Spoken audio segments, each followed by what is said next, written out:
ॐ श्रीं ह्रीं सरस्वत्यै नमः। नमस्कार। आज मैं जो वीडियो आपके पास लेके आया हूँ, जो लेक्चर लेके आया हूँ, या जैसे मैं हमेशा कहता हूँ जो सत्संग है, आज में हम बात करते हैं सरस्वती जयंती की।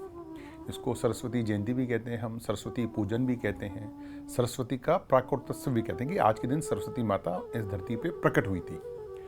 और इस दिन को हम बसंत पंचमी के नाम से भी जानते हैं। बसंत पंचमी भी कहते हैं, इसे श्री पंचमी भी कहते हैं, ऋषि पंचमी भी कहते हैं, मदन पंचमी भी कहते हैं, तो और वागेश्वरी जयंती। तो काफ़ी सारे नाम हो जाते हैं कि सरस्वती जयंती, वागेश्वरी जयंती, श्री पंचमी, ऋषि पंचमी, ज्ञान पंचमी और बसंत पंचमी तो हमें पता ही है।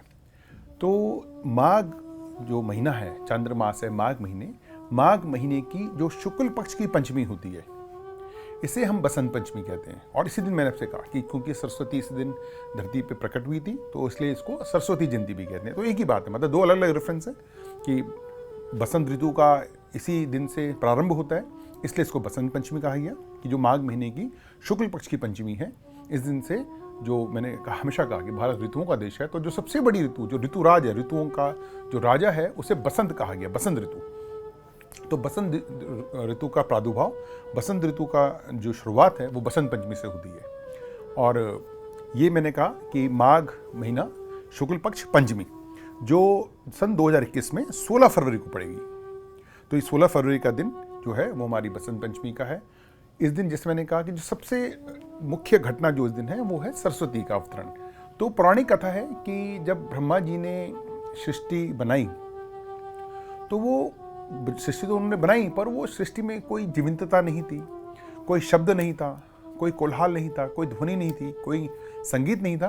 तो ब्रह्मा जी भी परेशान हो गए कि उन्होंने इतनी बड़ी सृष्टि की रचना की, पर जो क्रिएट करके जो सेटिस्फैक्शन आता है, कहते हैं ना ब्रह्मा इज द क्रिएटर। तो एक सर्जक को सर्जन से जो खुशी मिलती है, जो संतुष्टि मिलती है, ब्रह्मा जी को संतुष्टि नहीं मिली। तो ब्रह्मा जी ने विष्णु जी का आह्वान किया और उन्हें अपनी व्यथा बताई कि भाई मैंने इतनी बड़ी सृष्टि का निर्माण किया, पर यहाँ तो कुछ है ही नहीं, कोई रस नहीं है, कोई आवाज़ नहीं है, कोई निशब्द है सब। तो विष्णु जी ने उनको सलाह दी कि आप, क्योंकि आपको शक्ति चाहिए, वी नीड एनर्जी, जिसे हम साइंस में बोलते हैं potential energy and kinetic energy. तो उन्होंने कहा आप जो शक्ति की अधिष्ठात्री देवी हैं माँ दुर्गा, आप उनका आह्वान करिए। तो ब्रह्मा जी ने माँ दुर्गा का आह्वान किया और उन्हें अपनी समस्या बताई। दुर्गा जी ने एक संकल्प से एक सफ़ेद प्रकाश उत्पन्न किया, और सफ़ेद प्रकाश के उत्पन्न होने के बाद एक श्वेत कपड़ों में एक बहुत 4 भुजाओं वाली एक स्त्री, एक देवी वहाँ प्रकट हुई, जिनके एक हाथ में वीणा, एक हाथ में वरमुद्रा, एक हाथ में पुस्तक और एक हाथ में माला थी। दुर्गा जी ने कहा ब्रह्मा जी को कि ये जो है ये माँ सरस्वती हैं, और जो ये वाणी की देवी कहलाई जाएंगी। और जैसी वो प्रकट हुई, वैसी हवा में हलचल पैदा हो गई, पानी में कोलाहल पैदा हो गया, पानी में आवाज आ गया। जितने जीव जंतु थे, मनुष्य को मिलाकर जितने जीव जंतु, उन सबको वाणी प्राप्त हो गई। इसलिए सरस्वती देवी को वागेश्वरी देवी भी कहा जाता है। तो इसलिए मैंने कहा कि हम इसको सरस्वती जयंती को वागेश्वरी जयंती भी कहते हैं। फिर दुर्गा जी ने उन्हें कहा कि जैसे शिव की जो हैं सहचरी हैं वो पार्वती हैं, विष्णु जी की लक्ष्मी हैं, ऐसे ये आपकी सहचरी, आपकी धर्मपत्नी होंगी, तो आप इनका वरण करें। तो इसलिए हम जब कहते हैं कि ब्रह्मा की जो पत्नी है वो माँ सरस्वती हैं। और देखा होगा कि हमारे यहाँ कितना खूबसूरत विधान है। देखिए, 2 बातें मैं आपको बताना चाहता हूँ। आपका धर्म, सनातन धर्म, अकेला से धर्म है जहाँ स्त्रियों को भी देवी रूप में पूजा जाता है। इस बात का संदर्भ आप तब समझेंगे जब मैं आपसे पूछूंगा कि आप मुझे ऐसा कोई भी धर्म बताइए जिसमें स्त्रियों को भी भगवान कहा जाता है। क्या ईसाइयत में है? नहीं। जैन धर्म में भी 24 तीर्थंकर हैं, बुद्धिज्म में, सिखिज्म में, मुस्लिम धर्म में, यहूदी धर्म में कहीं भी स्त्री को भगवान का दर्जा नहीं दिया गया। कितनी बड़ी बात है कि हमारे केवल सनातन धर्म में स्त्री को देवी का रूप दिया गया। और सबसे इंपॉर्टेंट बात कि जब भी हम एक युग में, एक पेड़ में बात करते हैं, तो सबसे पहले देवी का नाम लिया जाता है। जैसे सीताराम, आप राम सीता नहीं कहते। ऐसी गौरी शंकर, आप शंकर गौरी नहीं कहते। ऐसी राधा कृष्ण, आप कृष्ण राधा नहीं कहते। कि नारी को ना केवल देवी माना, उसे देवता से आगे रखा। आप बोलते भी हैं लक्ष्मी गणेश, गणेश लक्ष्मी नहीं बोलते आप। तो और ऐसी फिर हमारे त्यौहार बने कि जब हम माँ लक्ष्मी का पूजन करते हैं तो हमारे लिए दीपावली है, जब हम दुर्गा की पूजा करते हैं तो हमारे पास नवरात्र है, और जब हम सरस्वती की पूजा करते हैं तो हमारे पास ये बसंत पंचमी और सरस्वती जयंती का दिन माना जाता है। और जैसे कि नाम से ही विदित है, सरस्वती विद्या की देवी हैं, ज्ञान की देवी हैं, बुद्धि की देवी हैं, संगीत की देवी हैं, वाणी की देवी हैं। तो जो लोग इनके उपासक हैं, जैसे सबसे पहले जो लोग ज्योतिषी हैं, क्योंकि उनकी वाणी में जब तक सरस्वती नहीं बैठेगी, जब तक ज्योतिष का, देखिए ज्योतिष के दो पार्ट होते हैं, गणित और फलित। गणित पार्ट तो आज की डेट में कंप्यूटर कर देते हैं कि आप देखिए किसी भी हॉरोस्कोप आप खुद भी डाल सकते हैं, आप डेट टाइम प्लेस डालिए, आपको वो पूरी हॉरोस्कोप बन जाएगी। पर उस हॉरोस्कोप का फलित क्या है? तो जब तक आपकी वाणी में सरस्वती का वास नहीं होगा, तब तक आपका बोला हुआ फलित भी नहीं होगा। तो जो लोग ज्योतिषी लोग हैं या जो ज्योतिष सीखना चाहते हैं, उनके लिए आज का दिन बहुत इंपॉर्टेंट है। ऐसी मैंने कहा सरस्वती बुद्धि की, विद्या की देवी है। तो जो भी छात्र हैं उनके लिए, और आज अच्छी बात है, हिंदुस्तान में आज भी ये परंपरा कायम है। और मैं देखता हूँ पूर्वी भारत में, बंगाल में तो बहुत आज के दिन सरस्वती पूजन किया जाता है। स्कूलों में, कॉलेजों में माँ सरस्वती की प्रतिमा लगी होती है और सब बच्चे आगे उनका हाथ जोड़ते हैं। तो आज के दिन सरस्वती की पूजा, लेकिन सरस्वती की जो पूजन होता है ये हमेशा दिन के मध्याह्न से पहले होता है। यानी इस दिन का जो मुहूर्त है वो 7:06 से लेकर 12:52 PM तक है। आप दिन के उत्तरार्ध भाग में सरस्वती का पूजन या बसंत पंचमी का पूजन नहीं करते। तो 16 फरवरी को 7:06 AM से लेकर 12:52 PM तक सरस्वती का पूजन आपको करना चाहिए। पूजन कैसे करें कि आप एक महासरस्वती की, जैसे आप देखिए महासरस्वती की एक प्रतिमा रखिए, उनका तिलक करिए। माँ सरस्वती को पीले रंग बहुत पसंद है, तो पीले रंग का फूलों की माला, पीले रंग के वस्त्र और पीला मीठा चावल। आज के दिन मीठा चावल खाने की परंपरा है। जैसे मैंने पिछले वीडियो में बताया था कि मकर संक्रांति को खिचड़ी खाई जाती है, ऐसे ही बसंत पंचमी के दिन मीठे चावल को खिलाने की परंपरा रही है। स्कूलों में बट्टे भी हैं, तो उसमें थोड़ा केसर डाल के उसको मीठा चावल कर सकते हैं।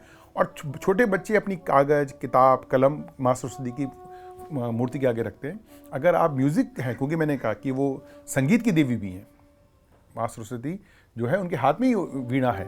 तो जो लोग संगीत के उपासक हैं, जो संगीत के क्षेत्र में हैं, वो अपने जो म्यूजिकल इंस्ट्रूमेंट्स होते हैं वो माँ सरस्वती के आगे रखते हैं, उनका तिलक करते हैं। जैसे हमारे यहाँ विश्वकर्मा दिवस के दिन जो हमारे कामगार लोग हैं वो अपने औजारों की पूजा करते हैं, ऐसी सरस्वती के दिन जो लेखक लोग हैं, कलम वाले लोग हैं, जो संगीत वाले लोग हैं, वो अपने इन इंस्ट्रूमेंट्स की पूजा करते हैं। दूसरी चीज, सरस्वती को बेर भी चढ़ता है, और यहाँ तक मान्यता है कि बेर इस सरस्वती जयंती से काफ़ी पहले आ जाता है, पर लोग जब तक उसको सरस्वती जयंती के दिन तक चढ़ाएं उसके तक उसका सेवन नहीं करते। तो जो भी लोग स्कूल कॉलेज में हैं, पढ़ रहे हैं, उन्हें उस दिन ध्यान रखना चाहिए कि उस दिन सरस्वती पूजन के दिन वो सरस्वती माता को बेर भी चढ़ाएं। मैंने कहा कि ये बसंत पंचमी भी है, पूरी प्रकृति पीले रंग की हो जाती है। क्यों पीले रंग का इतना महत्व है कि सरसों की बालियाँ, गेहूँ की बाली, आम की बौर, पूरी प्रकृति पीले रंग की हो जाती है। क्योंकि जो बसंत ऋतु है, मैंने जैसे कहा ऋतुराज है, ये प्रेम का उत्सव भी माना गया है। इस दिन कामदेव और रति की पूजा भी की जाती है, इसलिए इसको जो दूसरा डिफरेंस है मदनोत्सव या मदन जयंती, कि इस दिन कामदेव की और रति, कामदेव जो है प्रेम के देव माने गए हैं। एक इसकी कथा है कि जब शिव जो आदि गुरु हैं, आदि योगी हैं, योग में तल्लीन हो गए थे, तो माता पार्वती ने कामदेव की मदद मांगी। उन्होंने कहा कि किसी तरह से आप शिव को इस ध्यान से बाहर निकालिए। तो उन्होंने एक फूलों का बाण, गन्ने के धनुष से फूलों का बाण उन पे फेंका और शिव अपने ध्यान साधना से उठ गए। तो इसी कारण से एक कथा बनती है कि प्रेम का भी त्यौहार मनाया गया है। जो न्यूली वेड कपल हैं, जो नवविवाहित जोड़े हैं, इस दिन पीले कपड़े पहन के मंदिर जाते हैं और भगवान शिव का और भगवान माता पार्वती का आशीर्वाद भी लेते हैं। तो जो जिनकी नई नई शादी हुई है वो उस दिन, मैंने कहा ना कि सब लोगों के लिए त्यौहार उपयोगी हो गया। जो छात्र हैं वो सरस्वती की पूजा करें, जो नव दंपति हैं वो उस दिन मंदिर में जाके पीले कपड़े पहन के माता। देखिए यहाँ पर एक चीज़ और इम्पॉर्टेंट है, अगर आप प्रेम की बात करें तो सबसे गहरा प्रेम, सबसे शाश्वत प्रेम जो है वो पार्वती और शिव का है। मैं कथा को थोड़ा आगे बढ़ा रहा हूँ। राम और सीता का भी प्रेम था, राम और सीता का भी जोड़ा है, पर राम पे आज भी प्रश्न है कि उन्होंने सीता जी की अग्नि परीक्षा ली।